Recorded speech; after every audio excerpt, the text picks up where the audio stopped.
Экинчиси, мына тейлөө кызматтары боюнча сөздөр аябай көп, элде нааразычылыктар көп.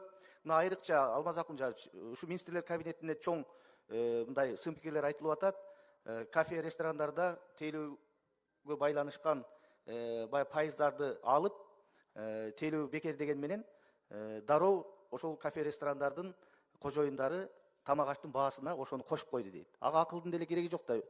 10%, 15%ды кошуп койду, алар уттурган жок. Карапайым элдин чөнтөгүнө эч кандай бул таасир эткен жок. Ошон үчүн ушундай кадамдарды жасаарда мындай анализ кылып жасаш керек да, жөн эле жасап койбой. Мына ушунун маселени да караш керек. Бизде бүгүнкү күндө такси кызматы болобу, чачтарач болобу, кафе, ресторандар болобу, бүт бардыгы дүйнөлүк чоң ири борборлордон да ашып кетти. Баалар аябай кымбат. Эл аябай нааразы буга.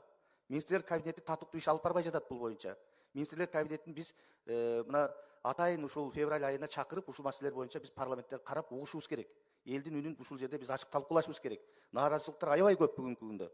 Үчүнчү маселе мына курулуш тармагы боюнча. Эң туура айтты. Мына Акыл Тогузбаевич маселени кабыргасынан коюп атат. Себеп дегенде биздин дарегибизге бир топ өлкөдөгү курулуш компанияларынын жетекчилери кайрылып атат. Мына аталган министрлик, курулуш архитектура министрлиги өзү каалагандай тарифтерди коюп алган.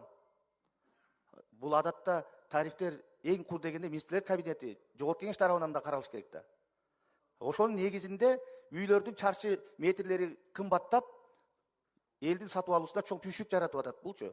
Ошон үчүн мындай нааразычылыктар боюнча дагы мына тийиштүү парламенттик комитет, курулуш архитектура боюнча, транспорт боюнча комитет, Кубанычбек мырза, эмки жумада сиздер комитеттин кароосуна ушул маселени алып чыккыла, талкуулап, андан кийин пленардык жыйында карайлы. Бул боюнча нааразычылыктар аябай көп. Ретке келтиришибиз керек.